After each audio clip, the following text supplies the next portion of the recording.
every one of you tonight. Despite the very challenging times, we thank you for making the time and joining us this evening as we unveil the exhibition that we have just seen, commemorating 80 years since the signing of the Charter of the United Nations. I would also like to acknowledge the presence of His Excellency, Mr. António Guterres, Secretary General of the United Nations, and thank him for helping us formally open the exhibit just moments ago. Mr. Secretary General, your presence here is highly appreciated and lends a very special significance to this occasion as we commemorate the 80 years of this organization. Friends, each year we mark United Nations Charter Day on the 26th of June. As always, we will observe it again this year, just 3 days from now. On this historic anniversary, we felt it fitting to do something more, and the times we live in now make it more meaningful than ever. In preparing for this celebration, we explored the origins of the United Nations, the difficulties faced, but the courage found in establishing it. And in doing so, we uncovered what you just saw, a remarkable trove of archival material, footage and records of key moments in our organization's journey, moments that still resonate and still inspire. And what better way to share that inspiration by bringing those moments to the public. And we are especially proud to have the original Charter of the United Nations as the centerpiece of our exhibit. I wish to thank all those who assisted in transporting it from the National Archives in Washington, D.C., and especially to the Permanent Mission of the United States and the United Nations Foundation for helping us bring the Charter home. The Charter is today with us, as you saw, just meters away, like a time capsule that should remind us that war is not inevitable and that, like peace, it is a choice. It is now my distinct honor to introduce someone who has long championed multilateralism, His Excellency Mr. Philemon Yang, the President of the 79th session of the United Nations General Assembly. As a former Prime Minister of Cameroon and as President of the Assembly, he has brought a sense of purpose and commitment to this role. Before he speaks, I just would like to thank the countries who have come forward to lend a hand as champions of the commemorative activities of the 80th anniversary by the General Assembly. I'll name them quickly, but it's important that you're all recognized. Brazil, Cameroon, China, Estonia, European Union, Jamaica, Liechtenstein, Mexico, Norway, Qatar, Romania, Sierra Leone, Singapore, South Africa, Sweden, and the United States. Thank you so much. Mr. President, the floor is yours.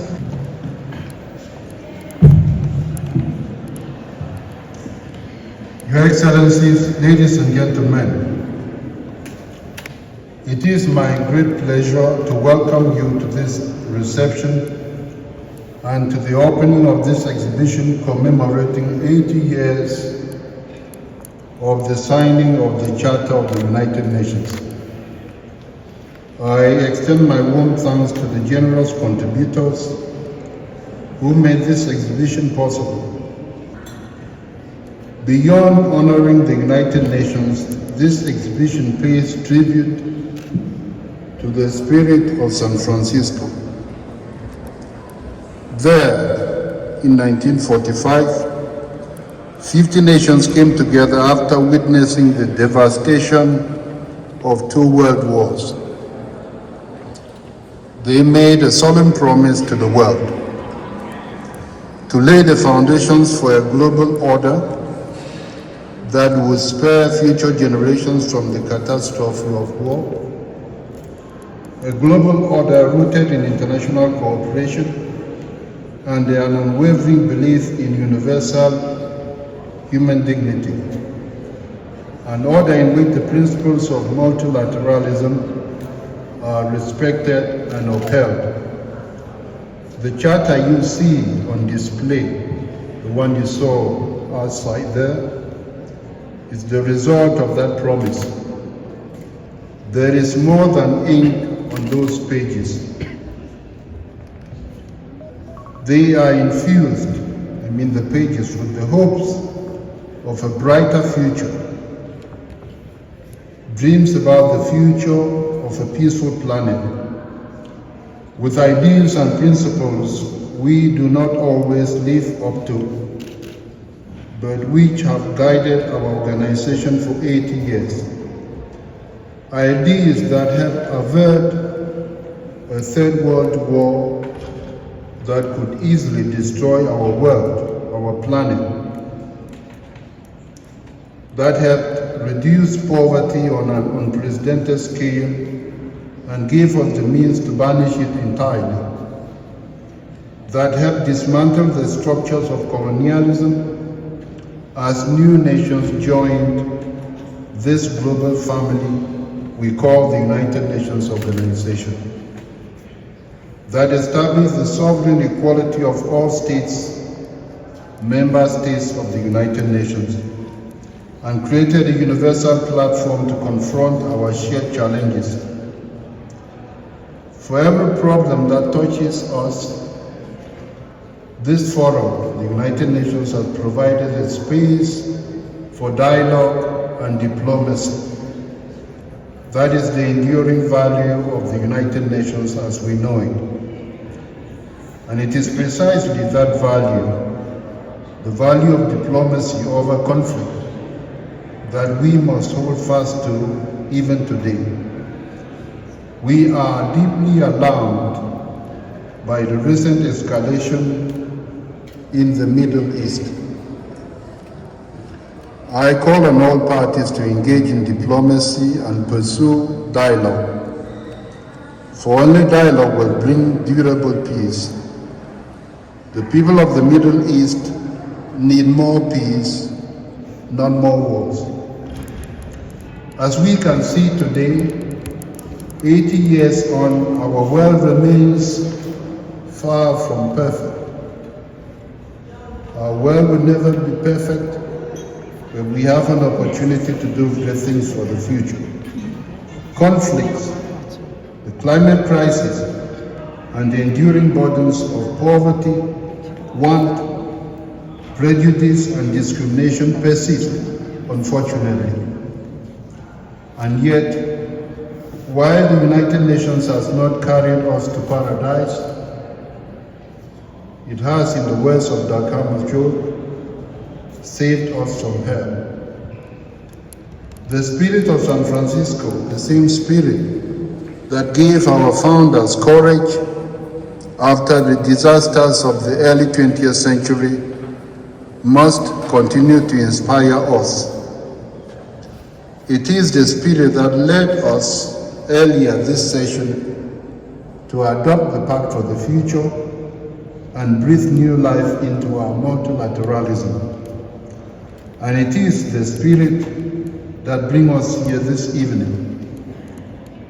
In just 3 days, on the 26th of June, we will observe United Nations Charter Day, a moment to reflect not only on how we have come to this point where we are, but on how we must still keep going and go further than the point where we are. Hence, as we enjoy the reception and explore the exhibition, I hope the spirit of San Francisco moves you to act, to uphold the ideals that united us 80 years ago, to strengthen the United Nations as an institution by providing it with the vital resources it needs to function better.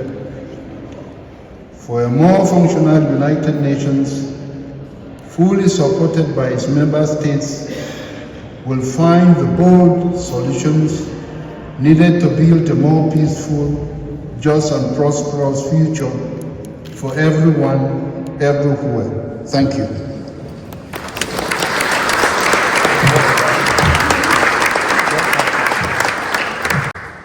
Thank you, Mr. President, for your inspiring remarks and for your call to again come together as those gathered in San Francisco once did.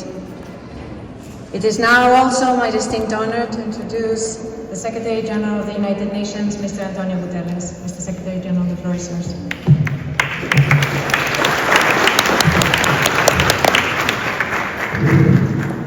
Mr. President of the General Assembly, Excellencies, ladies and gentlemen, we are so honored to welcome home the original UN Charter.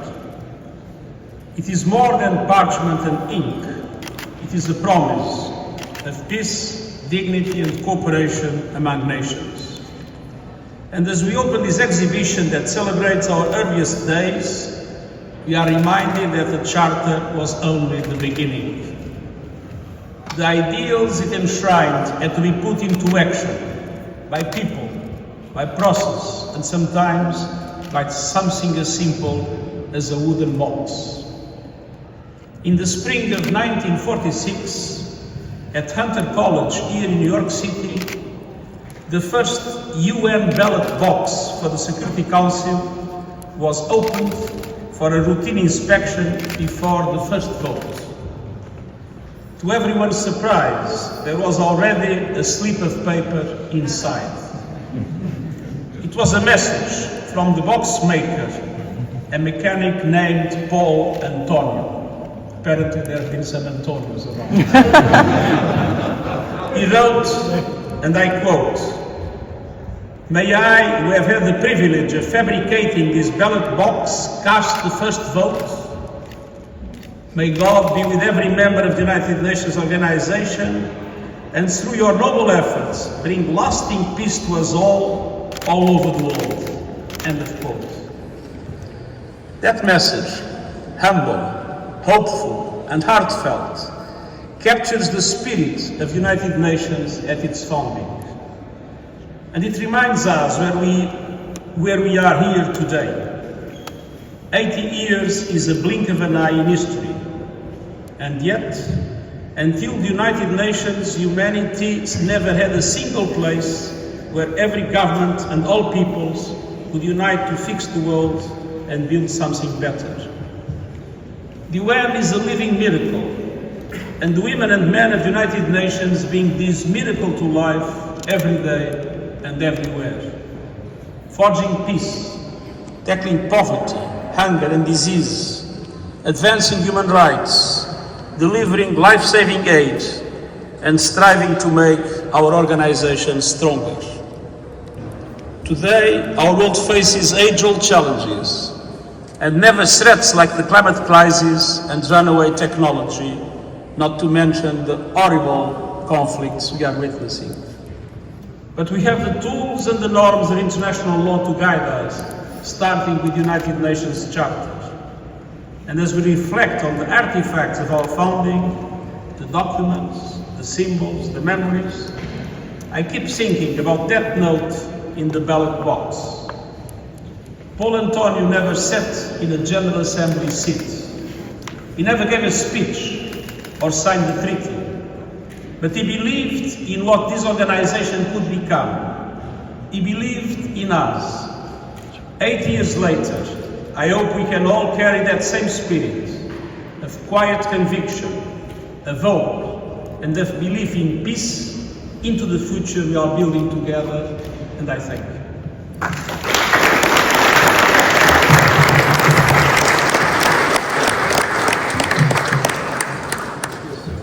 Thank you, Mr. Secretary General, for your remarks and your leadership in these very challenging times. We stand with you in steering this organization with resolve and strength into the future. And with this, we conclude the program and encourage you all to enjoy this reception. We would also like to invite you, those of you who couldn't visit it before, to spare a moment and walk down the hallway and visit the exhibit as we together and today commit to reviving the spirit of San Francisco. Thank you.